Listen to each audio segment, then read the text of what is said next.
Mr. Chairman, we reiterate our congratulations on the assumption by Egypt and President Mubarak of the chairmanship of the non-aligned movement. We are confident that His Excellency's stewardship will bear significant results for our movement. And we assure that Egypt can count on the full cooperation of the Philippines. We also thank His Excellency President Fidel Castro and his successor, President Raul Castro, for having ably steered our movement during the past 3 years. Mr. Chairman, we must halt the divisions in international relations that work against our common effort to promote peace, stability, development, and progress. For this noble purpose, we, the more than 100 NAM members, are partners working together to advance the family of nations. Global cooperation is the only means of securing lasting peace and progress. Our movement must continue to work with others towards this crucial end. Mr. Chairman, there are 5 key areas where NAM can take the lead in forging international solidarity for peace and development. First, the international community must take decisive and sustained actions to address the worst global economic crisis in the post-war era. The past 12 months have been a year for the history books. The global financial turmoil spread and jeopardized the well-being of billions of people across the globe. This is also a crisis that has taught us all many lessons that will serve us well as we work together to restructure the global economic system. The most important thing we have learned is that our economies are closely interconnected. We sink or swim as one. In the face of this grave situation, we need to strengthen South-South cooperation. We need to enhance regional and sub-regional efforts. Amidst the dark clouds of the global economic crisis are silver linings that will redound to our mutual benefit, not the least of which is the increasing acknowledgement that all nations and regions of the world must now take the place at the table. No longer can a few lead the many. We need to make G20 or even a G30 the norm and not revert to simply viewing the world through the eyes of the G7. We must create greater, stronger global oversight and greater transparency in the financial system. We must all have a voice and help supply the vision of the world economy in the next generation. The second area NAM should address relates to the crucial negotiations leading to the Conference of the Parties to the UN Framework Convention on Climate Change to be held this December in Copenhagen. The Philippines is active in the preparatory discussions and negotiations.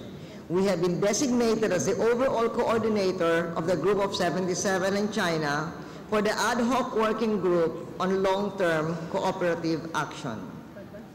NAM, through its participation in the G77 and China, must remain actively involved in negotiations concerning carbon emission reduction targets, financing, and technology.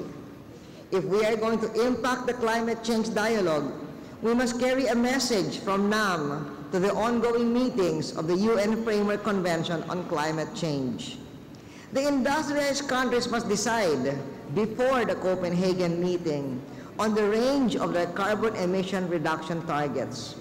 The announced aggregate targets will enable us to determine whether or not we can keep the global temperature rise to less than 2%. Beyond that point, the developing world, with its poor technologies and inefficient resources that restrict their ability to adapt to or to mitigate the impacts of climate change, would experience adverse climate change impacts of unmanageable proportions. And we must call on all countries, but most importantly, the major industrialized nations and the rest of the developed world, to live up to the UNFCCC obligations, particularly those related to access to affordable and appropriate technology and funding for climate change management programs. Third, interfaith dialogue is essential. If we are to end the disagreements between faiths and between cultures that are killing so many innocent people in so many countries around the world. The Philippines is pleased to host the special non-ministerial meeting on interfaith dialogue and cooperation for peace in Manila from December 1 to 3 this year.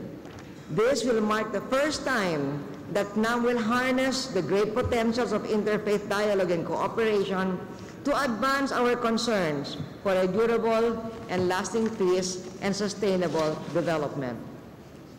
The Philippines has long been an advocate of peace and the promotion of an open dialogue among various faiths and religions to foster understanding and cooperation for peace and development. We are a predominantly Catholic country. However, we recognize the importance of reaching out to our Muslim brothers through continuous engagement and to push aside differences and to bring together the people of different faiths for a common good. We value the opportunity to share insights from our unique paradigm for peace, which has been a mix of both soft and hard power in dealing with insurgencies, and to learn from the invaluable experiences of other NAM member countries on their respective interfaith programs that have helped bridge the religious and cultural divides.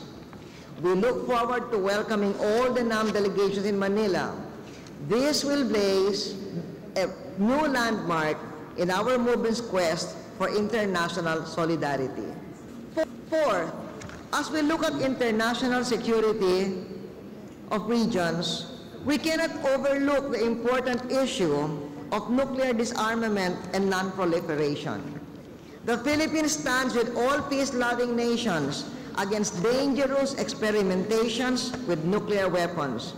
We support the decisions of the United Nations Security Council in this regard.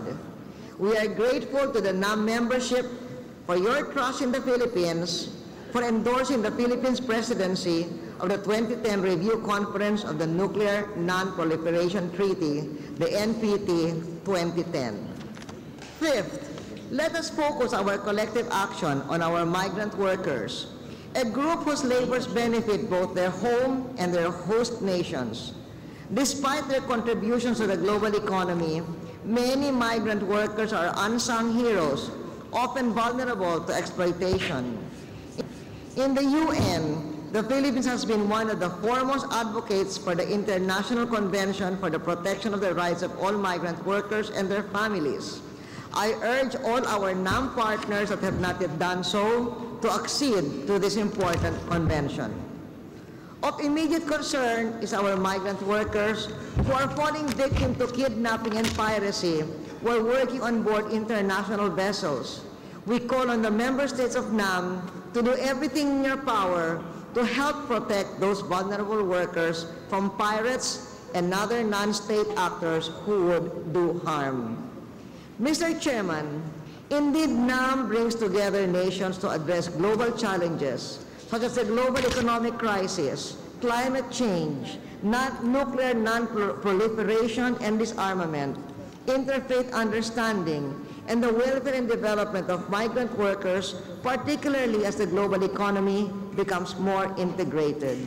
These are the areas in which we hope to see greater levels of cooperation among NAM members, because if the developing world speaks as one, we have the power to move toward faster solution to these challenges. Thank you.